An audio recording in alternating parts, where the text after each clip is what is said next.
Terkait dengan pengusulan yang marak di pemberitaan, saya secara pribadi tidak tahu, baru tahu dari media, dan saya tidak pernah lihat wujud aslinya, ya saya tidak bisa memastikan. Ya, saya menerima informasi seperti itu, tapi saya pribadi belum dapat informasi. Jadi belum ada kepastian Pak Kumtadi jadi jubir. Ya, tapi itu kan kewenangan dari pimpinan dan sedang diajukan.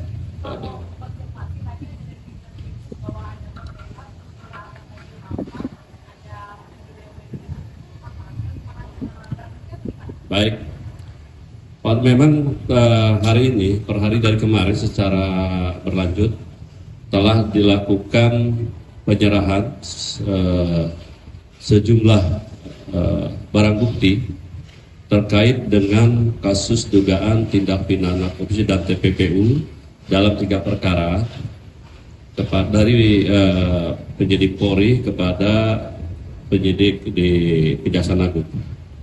Dan saat ini Kejaksaan Agung telah menerbitkan sprindik sebanyak 3 sprindik.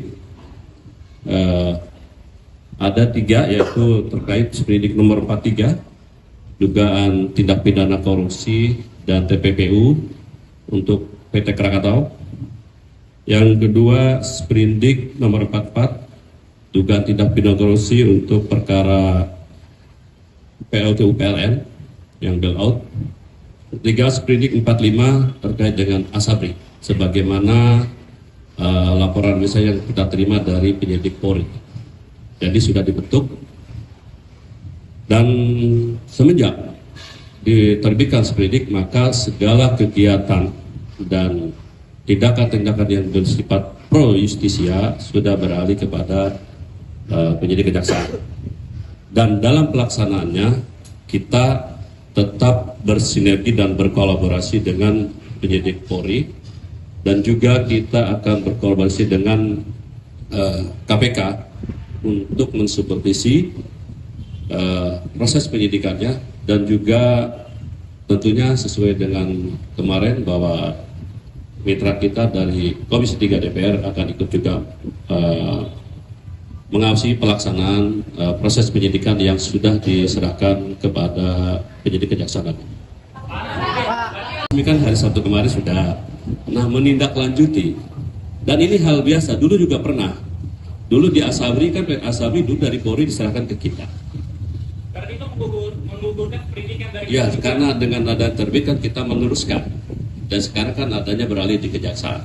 Pak, tapi status tersangkanya tetap berlanjut atau menunggu penetapan ulang ini?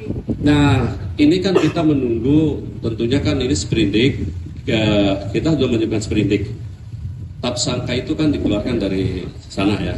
Nah, tentunya kita pelajari, nanti penyidik ini kita buka, kita pelajari dulu berdasarkan barang-barang bukti yang ada, juga sambil berlanjut ini, termasuk nanti kan kita belum menerima, ini yang baru kita terima kan dokumen-dokumen, belum barang bukti, nanti juga tersangka kita terima.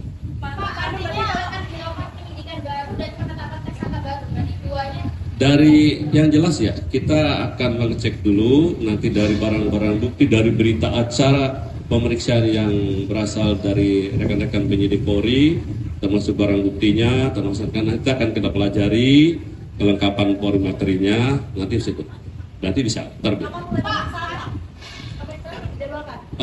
Belum dijalankan, tapi yang jelas akan secepatnya setelah kita terima semua segera.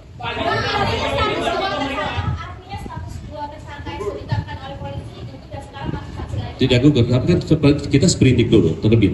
Tidak gugur, yang penting kita terima dulu, kita pelajari semua. Dalam pertimbangan kita termasuk sprindik dari Polri, peran dan sprindik dari Polri. Iya, di antaranya sebut oknum di salah satu negara. Yang jelas kita penyidik untuk saat ini sambil menunggu kita mulai. Enggak? Sebelumnya Bapak F ini belum pernah dipanggil oleh polisi, tapi langsung ditetapkan sebagai tersangka. Bagaimana Pak? Saya belum tahu, nanti kita tunggu hasil penelitian dan yang diperdalam oleh penyidik dari Kejaksaan. Pak, sebenarnya peran Bapak F ini gimana sih Pak? Ya saya belum bisa memberikan jawaban terkait itu, karena nanti perannya bagaimana, nanti hasil dari penyidik setelah menerima secara lengkap baik itu berita acara pemeriksaan maupun barang buktinya yang ada. Pak, lalu Bapak, Tentunya kita pasti buka. kan ini sprindik baru Pak, terus gimana update soal penyidik khusus yang pernah Bapak bilang? Nah inilah yang saya bilang, ini dalam sprindik baru kami terbitkan makanya sprindik yang sifatnya khusus, kita bentuk tim khusus. Ini terdiri dari 9 orang. Boleh di Yang jelas sebagian besar penyidik-penyidik ini yang berasal mantan alumni KPK. Jaksa-jaksa yang pernah bertugas di KPK. Siapa aja Pak? Kurang lebih 9 orang. Ya. Di antaranya ada Saudara Riono, ada Saudara Katarina Girsang, ya. lagi Pak. Ada Jata Dungalo, udah. Udah. Kita hanya memberikan sprindik umum dulu sifatnya, ya. Kita kerahkan kembali dalam penegakan hukum dan hubungan kemuspidaan selama ini, nggak ada masalah.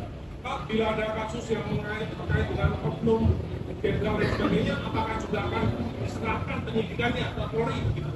Yang jelas nanti kita bisa kita koordinasikan. Kita selama ini menjaga hubungan sinergitas ke depannya seperti apa. Yang penting proses penegakan hukum tetap berjalan sesuai dengan ketentuan. Prinsipnya itu aja. Pak, walaupun ini pernah terjadi, tapi ini jarang begitu Pak. Mohon dijelaskan logika hukumnya agar masyarakat tidak melihat ini adalah penting. Yang jelas kita terkait ini logika yang sepanjang proses hukumnya berjalan sesuai dengan ketentuan, tidak ada masalah dan tidak ada larangan. Dan proses ini juga pernah dilakukan, yang saya ulangi. Proses ini pernah dilakukan dan semua berjalan dan terbukti dalam perkara Asabri seperti itu. Contoh ya. Pak, kan kejaksaan di bawah eksekutif Pak. Ada pihak-pihak yang khawatir bahwa kasus ini syarat dengan politiknya Pak.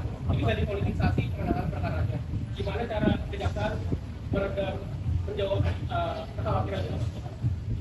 Yang jelas kita akan profesional dalam bekerja dan sesuai dengan mekanisme dan ketentuan yang berlaku, tentunya dalam hukum acaranya, di mana tetap dengan melaksanakan prinsip kehati-hatian dan tetap menjunjung asas praduga tak bersalah, seperti itu.